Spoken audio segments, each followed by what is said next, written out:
Assalamualaikum warahmatullahi wabarakatuh. Kami dari kelompok 2, kelas B25, terdiri dari saya sendiri, Wayan Sofi Hafiz, kedua yaitu Bapak Khairul Hakim, yang ketiga yaitu Bapak Sahrul Rahman, dan yang keempat yaitu Ibu Safira Anggraini. Kami di sini akan menjelaskan hasil mini riset tentang bimbingan dan konseling di era digital. Sebuah studi observasi di madrasah. Adaptasi, peluang, dan tantangan dalam layanan BK modern. Baik, di era digital yang semakin maju ini, berbagai aspek kehidupan mengalami transformasi, tak terkecuali dunia pendidikan dan layanan bimbingan dan konseling. Di sini kami akan memaparkan hasil observasi mengenai bagaimana digitalisasi mengubah wajah layanan BK di madrasah, meliputi pemanfaatan media digital, pola komunikasi, hingga tantangan yang dihadapi. Semoga paparan ini dapat memberikan wawasan baru dan inspirasi bagi kita semua untuk terus berinovasi dalam mendukung perkembangan peserta didik. Selanjutnya akan disampaikan oleh Bapak Sahrul Rahman. Kepadanya dipersilahkan.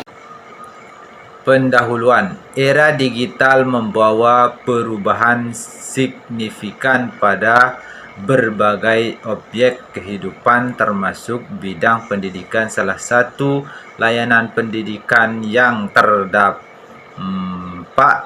langsung adalah bimbingan dan konseling BK. Layanan BK yang sebelumnya didominasi oleh pendekatan tatap muka kini dituntut untuk melakukan transformasi agar tetap relevan dan efektif dalam menjawab kebutuhan perkembangan peserta didik. Digitalisasi BK membuka peluang baru bagi guru BK untuk memberikan layanan yang lebih fleksibel, cepat, dan aksesibel. Di sisi lain, perubahan ini menuntut adaptasi baik dari guru BK maupun peserta didik, terutama terkait kemampuan literasi digital, etika komunikasi online, dan keamanan data pribadi. Penelitian observasi ini dilakukan untuk menggambarkan bagaimana layanan BK dilaksanakan di era digital di sebuah madrasah atau swasta atau diniyah dan lain sebagainya, serta mengidentifikasi faktor pendukung dan hambatan yang muncul dengan memahami dinamika tersebut. Guru BK diharapkan dapat merancang strategi inovatif dalam memberikan layanan BK berbasis digital yang lebih optimal. Kajian teori 1. Bimbingan dan konseling di sekolah atau madrasah.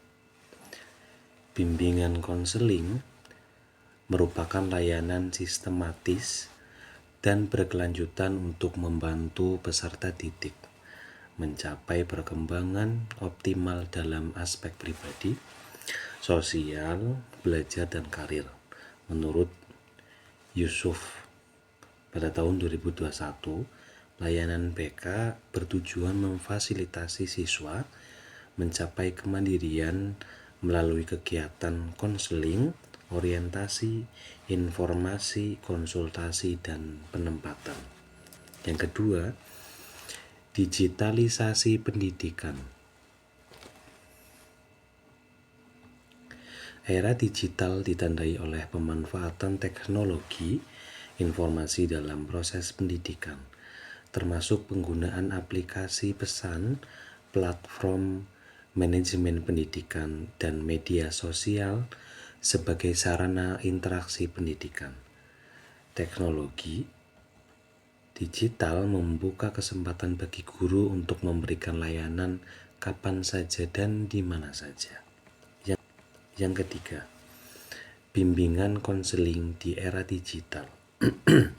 Layanan bimbingan konseling digital mencakup penggunaan media online untuk menyampaikan layanan seperti e-counseling, video call konseling, layanan informasi digital, asesmen berbasis Google Form, serta monitoring perkembangan peserta didik melalui aplikasi.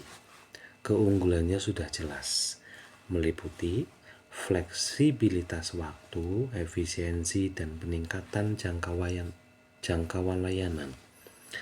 Namun terdapat tantangan seperti keterbatasan akses internet, keamanan data, dan komunikasi yang kurang emosional dibandingkan dengan tatap muka secara langsung. Yang keempat, kompetensi guru BK dalam era digital. Guru BK perlu menguasai literasi digital, etika konseling daring, pemanfaatan aplikasi pendukung, dan manajemen data siswa berbasis digital. Pembaharuan kompetensi menjadi syarat utama agar layaknya BK dan layanan tetap berjalan secara profesional dan sesuai regulasi. Selanjutnya adalah metode penelitian. 1. Jenis penelitian. Penelitian ini menggunakan metode observasi deskriptif kualitatif, bertujuan menggambarkan fenomena layanan bimbingan konseling digital tanpa melakukan manipulasi variabel. Yang kedua, sumber data. Guru BK menjadi informan utama, peserta didik menjadi informan pendukung. Dokumentasi administrasi layanan BK dan media digital yang digunakan menjadi komponen pendukung lainnya. Yang ketiga, teknik pengumpulan data, observasi langsung ke ruang BK, dan platform digital yang digunakan menggunakan wawancara informal dengan guru BK secara didokumentasikan seperti screenshot layanan, formulir Google, dan catatan siswa. Yang keempat, teknik analisis data. Analisis dilakukan melalui tahapan reduksi data, penyajian data, dan penarikan kesimpulan. Itu diutarakan oleh Miles dan Huberman pada tahun 2014. Hasil dan diskusi. 1. Pemanfaatan media digital dalam layanan bimbingan konseling. Hasil observasi menunjukkan bahwa guru BK telah memanfaatkan berbagai media digital dalam pelayanan, antara lain WhatsApp untuk komunikasi personal dan layanan informasi, Google Form untuk asesmen minat, masalah, dan layanan responsif, Zoom atau Meet untuk konseling jarak jauh, e-counseling menggunakan aplikasi khusus yang disediakan sekolah, serta pemanfaatan media tersebut menjadi layanan BK lebih efisien, terutama dalam mengumpulkan data siswa secara cepat. Yang kedua, dampak positif digitalisasi bimbingan konseling. Akses layanan menjadi lebih mudah, terutama bagi siswa yang enggan tatap muka. Monitoring perkembangan siswa lebih sistematis dan terdokumentasi. Komunikasi antara guru BK, wali kelas, dan orang tua menjadi lebih cepat guna menanggulangi aktivitas para siswa, dan guru BK mampu menjangkau lebih banyak siswa dalam waktu yang lebih singkat. Tantangan dan kendala, namun demikian digitality BK menghadapi sejumlah hambatan, yaitu literasi digital siswa tidak merata, beberapa masih kesulitan mengisi formulir untuk mengikuti konseling daring. Akses internet sudah pasti, terutama di daerah pedesaan, isu privasi dan kerahasiaan. Yang keempat, adaptasi guru BK. Guru BK melakukan berbagai strategi adaptasi seperti penggunaan bahasa yang lebih hangat, penjadwalan layanan tatap muka untuk kasus yang lebih berat, sosialisasi literasi digital kepada siswa, dan lain sebagainya. Untuk tahap diskusi secara umum, layanan bimbingan konseling digital memiliki potensi besar untuk mendukung perkembangan siswa di era modern. Namun, efektivitasnya memerlukan kesiapan sistem, kompetensi guru, serta pemahaman etika digital.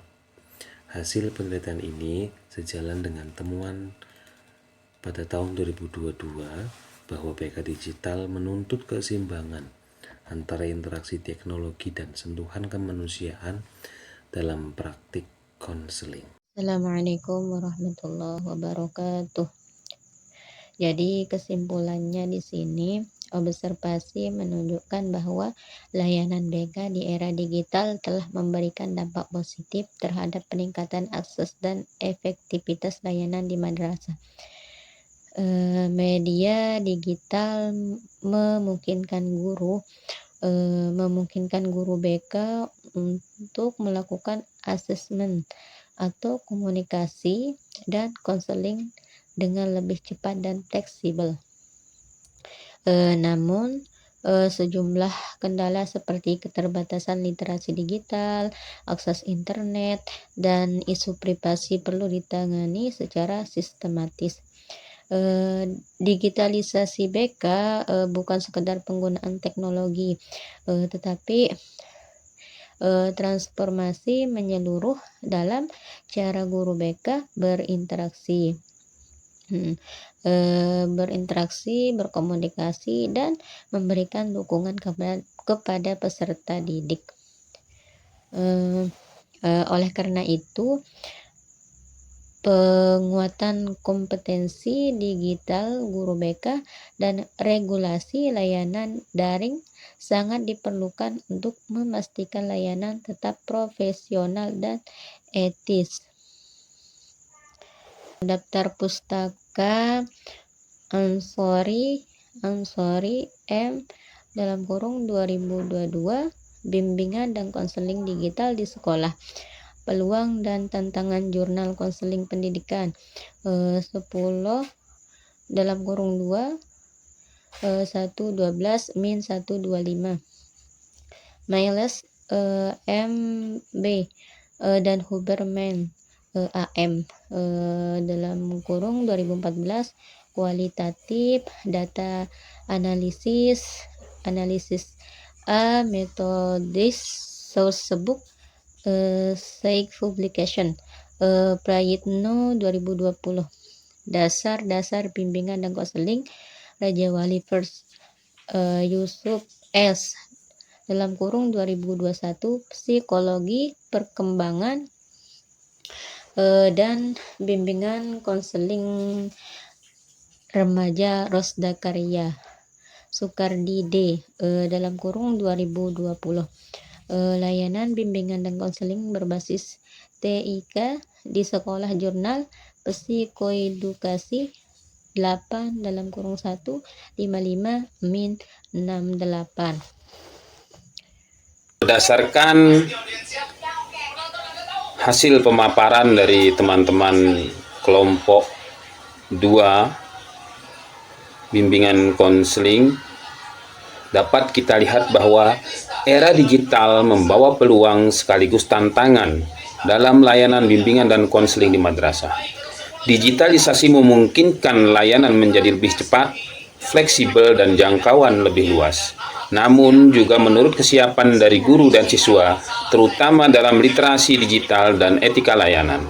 Semoga hasil observasi ini menjadi pijakan untuk terus meningkatkan kualitas BK digital yang profesional dan penuh empati.